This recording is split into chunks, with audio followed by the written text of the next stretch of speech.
सूरज को उगता हुआ देखते हैं। रोज़ सितारे रात में चमकते हैं, लेकिन कुछ मेहमान ऐसे होते हैं जो इंसान ही नहीं, मानव जाति की पूरी ज़िंदगी में बस एक बार आते हैं। आज मैं टिहरी गढ़वाल में अपनी ऑब्जर्वेटरी से कैप्चर करने वाला हूँ एक ऐसे मेहमान को, एक ऐसे खगोल यात्री को जो लाखों सालों की यात्रा करके हम तक पहुंचा है। आज पूरी दुनिया एक धूमकेतु की बात कर रही है जिसका नाम है 3I एटलस। दरअसल जो चीज़ इस धूमकेतु को खास बनाती है वो है इसका एक इंटरस्टेलर ऑब्जेक्ट होना, यानी कि ये हमारे सौरमंडल का है ही नहीं, ये किसी और सौरमंडल से हमारे सौरमंडल में आया है। वैज्ञानिकों का अध्ययन ये बताता है कि ये ऑब्जेक्ट हमारे सूर्य से भी पहले बना है, यानी कि जब हमारा सौरमंडल बना भी नहीं था, ये उस समय से ब्रह्मांड की यात्रा कर रहा है। दोस्तों वैसे तो मैं इसको काफ़ी समय से कैप्चर करने की सोच रहा था, लेकिन कभी आसमान ख़राब हो जाए, कभी सुबह के टाइम पे निकल रहा था तो फिर सुबह उठना बड़ा समस्या हो जाती है, और इस तरीके से बहुत सारी समस्याएं थी इसको कैप्चर करने में। लेकिन अब मैं नहीं रुक सकता हूं, अब मुझे इसको कैप्चर करना ही होगा, क्योंकि यह मेहमान अब वापस जा रहा है। आज है 19 तारीख और ये आज पृथ्वी के सबसे ज़्यादा नज़दीक है।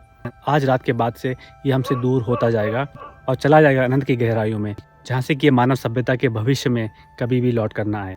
इसलिए आज बेस्ट टाइम है कि मैं इसको कैप्चर कर लूँ।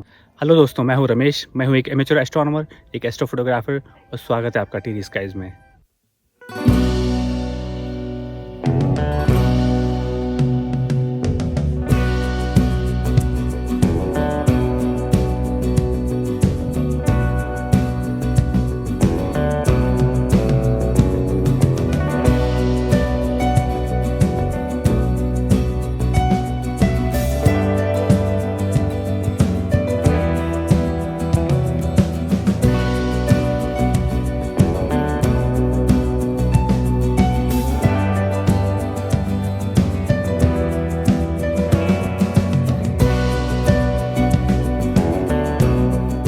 कुछ लोगों का तो यहाँ तक मानना था कि ये एक एलियन शिप हो सकता है, क्योंकि इसकी जो ट्रेजेक्ट्री थी, क्योंकि जो इसका जो पाथ था वो काफ़ी यूनिक था।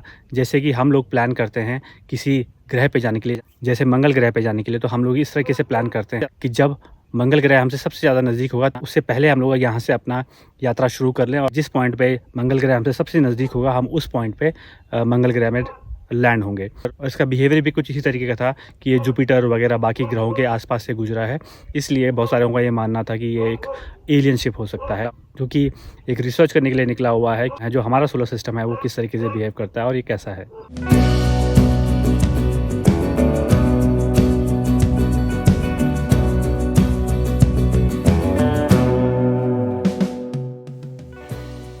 तो दोस्तों आज है 19 तारीख सुबह, और ये बड़े अजीब से बादल आसमान में लगे हुए हैं।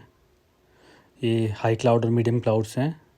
हालांकि ये वेदर एंड रडार एप्लीकेशन बता रहा है कि शाम तक आसमान साफ़ हो जाएगा 7 बजे के बाद, तो फिंगर्स क्रॉस्ड, देखते हैं शाम तक आसमान साफ़ होता है या नहीं होता है। फ़िलहाल मुझे टेंशन ये बादल दे रहे हैं। हालांकि आसमान साफ़ है, लेकिन अगर ऐसे ही बादल शाम को रहे तो कॉमेट की डिटेल नहीं आ पाएगी। तो मैं गया हूँ ऑब्जर्वेटरी में, लेकिन दोबारा से बहुत सारे बादल आ गए हैं। अब पता नहीं, देखूंगा। अब मैं आ तो गया हूँ, अब मैं यहीं रुकूंगा रात को और फिर देखूंगा कि आज रात को ये कैप्चर हो पाता है या नहीं हो पाता है। Fingers crossed.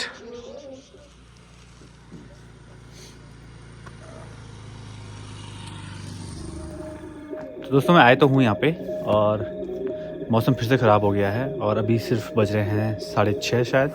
अभी बता रहा है 7 से 8 बजे तक भी आसमान ख़राब रहेगा, उसके बाद साफ़ बताया गया है, लेकिन ये धीरे धीरे करके बढ़ रहा है। पहले ये बताया गया था 6 बजे तक आसमान ख़राब रहेगा, फिर 7 बजे से आसमान साफ़ हो जाएगा, फिर अब बता रहा है कि 8 बजे तक आसमान ख़राब रहेगा, 9 बजे से आसमान साफ़ हो जाएगा। तो कुछ पता नहीं है, लेकिन अभी हमारे पास काफ़ी टाइम है, और ये जो टारगेट है ये राइज़ होगा तकरीबन मेरे लिए यहाँ पर रात को 10-11 बजे करीब, मेरे ख्याल से 12:30 बजे करीब, जब मुझे एक्चुअली दिखेगा ये 20 डिग्री से ऊपर।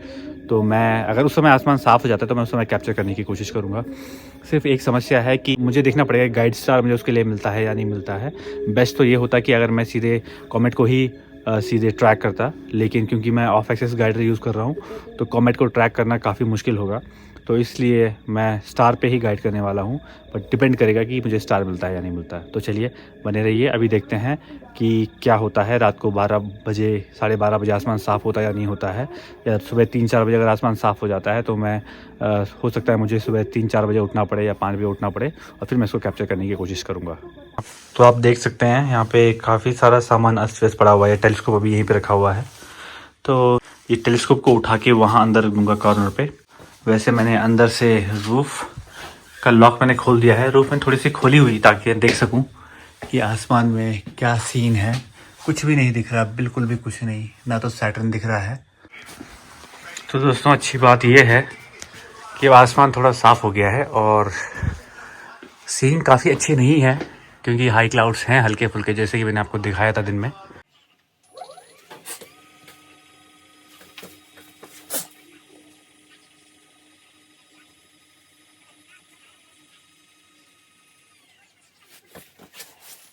तो चलिए हमारा सेशन अब शुरू हो गया है।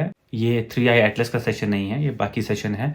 तो अभी आसमान ज़रा साफ़ हो गया है, बीच में काफ़ी साफ़ है, तो मैंने सेशन शुरू कर दिया है। दोस्तों आप मेरे पीछे देख सकते हैं डॉप्सोनियन टेलीस्कोप है, और मुझे काफ़ी तीव्र इच्छा हो रही है कि मैं वहाँ अंदर जाऊँ और डॉप्सोनियन से थोड़ा कुछ विजुअल एस्ट्रोनॉमी करूँ, लेकिन मुझे डर है कि मैं कहीं जो मेरा माउंट है या मेरा जो पियर है या फिर उसके ऊपर टेलीस्कोप उसको कहीं बम्प ना कर दूँ। तो क्योंकि वहाँ से जुपिटर भी निकल चुका है और मैं देखना चाहता हूँ बाकी सब चीज़ें भी। तो अभी मेरा सेशन चल रहा है, मैंने वहाँ पे जाके देखा है, मेरी गाइडिंग तो बिल्कुल अफेक्ट नहीं हुई है मेरे वहाँ जाने से। बट आप देख सकते हैं 0.51 मेरे अभी एरो चल रहा है, जो कि काफ़ी अच्छी गाइडिंग है। तो सोच रहा हूँ मैं जाऊँ अंदर और थोड़ा विजुअल एस्ट्रोनॉमी करूँ। अंदर ज़्यादा कंजस्टेड जगह है, जगह कम है, तो और वॉल्स भी मेरी काफ़ी ऊंची है, तो इस वजह से जुपिटर तो अभी फ्रेम में नहीं आएगा क्योंकि वो जुपिटर दीवार से काफ़ी नीचे है। तो देखता हूँ कुछ डीप स्काई ऑब्जेक्ट्स वगैरह दिख जाए तो दिख जाए, और जो भी ओवरहेड होगा साइड की तरफ को मैं नहीं दिख पाऊँगा क्योंकि, और मैं देखना भी नहीं चाहता हूँ क्योंकि उससे मेरा इंटरफेरेंस बढ़ जाएगा। जो मेरा पियर है उसके ऊपर जो लगा हुआ टेलीस्कोप है, मेन टेलीस्कोप, उससे। तो देखता हूँ ओवरहेड मुझे कुछ दिख जाए।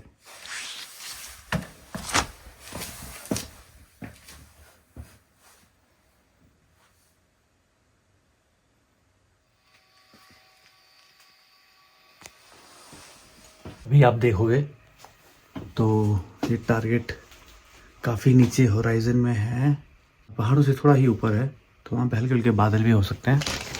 तो अभी मैं इसका ड्राई रन करूँगा पहले, क्योंकि ये ऑब्जेक्ट बहुत जल्दी फील्ड से मूव हो रहा है, तो इसका एक थोड़ा ड्राई रन करूँगा और उसके बाद प्रॉपर्ली इसको कैप्चर करने की कोशिश करूँगा। सबसे बड़ा जो चैलेंज मेरे पास है वो ये है कि मुझे समझ में नहीं आ रहा है मैं इसको कैप्चर कैसे करूं, क्योंकि मेरा फोकल लेंथ बहुत ज़्यादा है और दूसरा ये एक मोनो कैमरा है, तो इस वजह से इसको कैप्चर करना एक चैलेंज होगा। तो चलिए देखते हैं कैसे होता है। तो मैंने ये फिगर आउट करने के लिए कि जो फ्रेम को मैं कैप्चर कर रहा हूँ उसमें कॉमेट है या नहीं है, उसके लिए मैंने लाइव स्टैक लगा दिया है। लाइव स्टैक करके देखते हैं कि कुछ निकल कर आता है या नहीं आता है। लॉजिक ये है कि जो पूरा फ्रेम है उसमें से जो भी चीज़ एलोंगेटेड होगी डिफरेंट डायरेक्शन की तरफ या कुछ और तरीके से तो ज़्यादा एलोंगेटेड होगी, समझो कि वही हमारा कॉमेट है। तो अगर मैं आपको दिखाऊं, स्टैक लगा दिया है, अभी पहली इमेज आई है। काफ़ी हैवी इमेज होती है ये, 2600 M की। ये लगभग 50 MB की एक फ़ाइल होती है, तो उसको लोड होने में ज़्यादा टाइम लगता है। तो देखते हैं कि कैसा होता है, ये लाइव स्टैक में मालूम पड़ जाएगा। तो चलिए, रात के 2 बजने वाले हैं, मैंने सीक्वेंस लगा दिया है।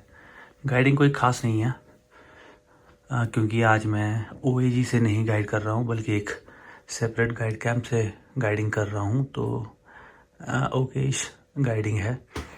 उसके बाद मैंने 1 घंटे तक इसकी इमेज लूँगा। उसके बाद मैंने सीक्वेंस में लगा दिया है M106। लगभग 3 घंटे का मेरे पास टाइम हुआ। देखते हैं कैसे निकल के आती है उसकी इमेज।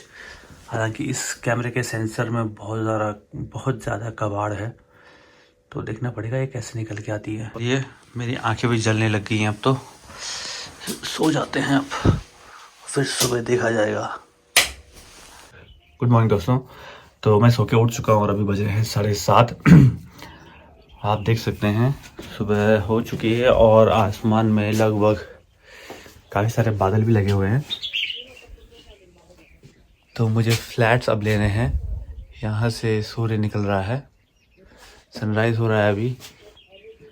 अब मुझे फ्लैट्स लेने हैं और मुझे जल्दी ही फ्लैट्स लेने पड़ेंगे क्योंकि इधर से आप देख सकते हैं बादल आ रहे हैं और यहाँ जो हमारा नॉर्थ है यहाँ पे बस थोड़ा सा एक छोटा सा पैच यहाँ पे है जहाँ पर से कि मैं फ़्लैट ले सकता हूँ। तो मुझे बिना देर किए हुए फटाफट से फ्लैट्स ले लेनी चाहिए, नहीं तो फिर जब ये बादल आएंगे तो फिर बड़ी समस्या हो जाएगी फ्लैट्स लेने में।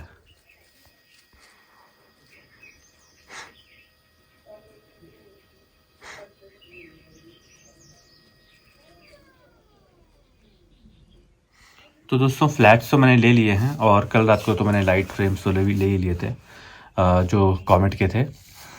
लेकिन सबसे बड़ा डाउट मुझे ये है कि मुझे पता नहीं कि ये फ्रेम में कैप्चर हुआ भी है या नहीं हुआ है। कोऑर्डिनेट्स तो मैंने डाल दिए थे और ये इतना ज़्यादा डिम भी नहीं है कि बहुत ज़्यादा डिम हो। ये लगभग 15 मैग्नीट्यूड का है। 15 मैग्नीट्यूड को तो मेरे ये टेलीस्कोप आराम से कैप्चर कर लेता है। आपने देखा भी होगा जो मैंने एस्टेरॉयड जो मैंने कैप्चर किया था उसका वीडियो आपने देखा होगा, तो वो आप देख सकते हैं वो भी लगभग 15 मैग्नीट्यूड का था। तो मुझे ये डाउट है कि पता नहीं कैप्चर हुआ या नहीं हुआ है, या कहीं भी फ्रेम में ऐसा कुछ भी ट्रेस नहीं था जैसे बाकी कॉमेट्स का होता है। ऐसा कुछ भी नहीं था किसी भी तरीके से फ्रेम में। तो अब मुझे ये देखना पड़ेगा कि ये कैप्चर भी हुआ है या नहीं हुआ है। कहीं सारी रात भर जो मैंने इतनी मेहनत करी है कहीं वो बेकार तो नहीं चली गई ये, क्योंकि एक इंटरस्टेलर कॉमेट है और ये बहुत छोटा भी है, ज़्यादा फेंट है।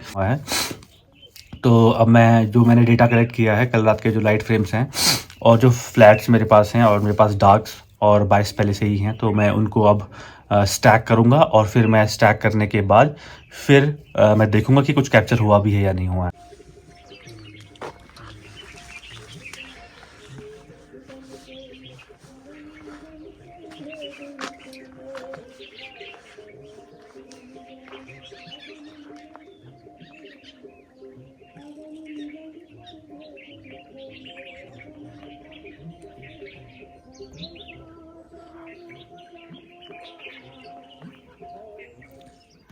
तो दोस्तों जिसका शक था वही हुआ। पहली रात को जो मैंने डेटा कैप्चर किया था उसमें कॉमेट कहीं से भी कैप्चर नहीं हुआ। जब मैंने इसको चेक किया तो मैंने पाया कि एक्चुअली द स्काई वेबसाइट है, वो जो उसका कोऑर्डिनेट दिखा रहा था वो पता नहीं क्यों मिसमैच हो रहा था मेरे कोऑर्डिनेट्स के साथ में। और तो एक कॉमेट तकरीबन जो मेरा फ्रेम था उससे 2 या 3 फ्रेम दूर था।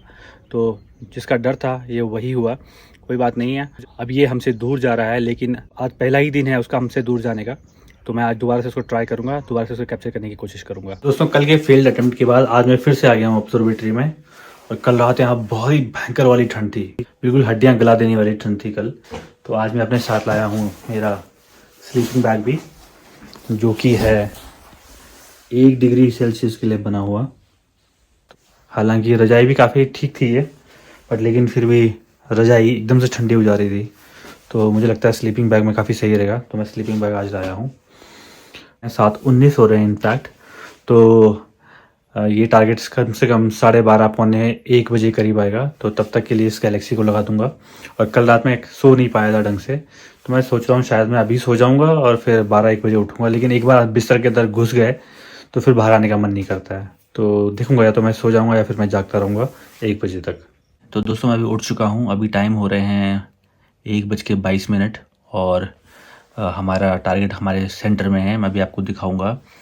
जो ये इंटरस्टेलर विजिटर है ये हमारे सेंटर में है टेलीस्कोप के, तो मैं आपको दिखाता हूँ और अब मैं इसका सेशन शुरू करता हूँ। देखता हूँ मैं कितने लंबे समय तक इसकी इमेजेस ले पाता हूँ। दोस्तों ये है इसकी 5 सेकंड की एक इमेज।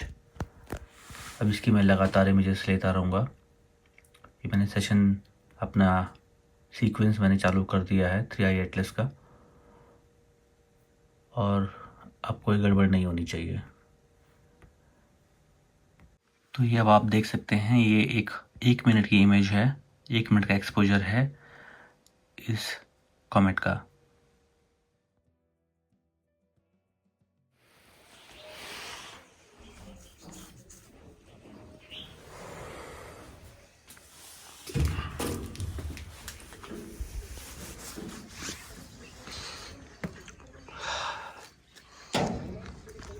में तो आज पूरे बादल लगे हुए हैं। फ़्लैट्स तो मैं अब ले नहीं पाऊँगा। अब मुझे कल वाले ही फ़्लैट्स यूज़ करने पड़ेंगे जो मैंने कल इस्तेमाल किए थे। हालांकि वो कोई बहुत बढ़िया फ़्लैट्स नहीं थे, लेकिन अब कोई और चारा भी नहीं है।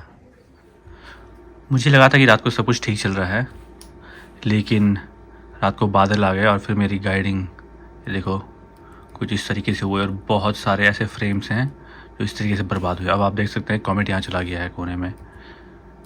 जैसे थोड़ा बादल हटे होंगे फिर ये थोड़ा इसने कुछ तो कैप्चर किया, लेकिन वो तब तक काफ़ी साइड जा चुका था। आप देख सकते हैं कितने सारे फ्रेम्स इसमें बर्बाद हुए हैं। जब थोड़ा सा आसमान साफ हुआ उसके बाद फिर से बादल लगे और ये फिर से ये इस तरीके से स्टार आए हैं,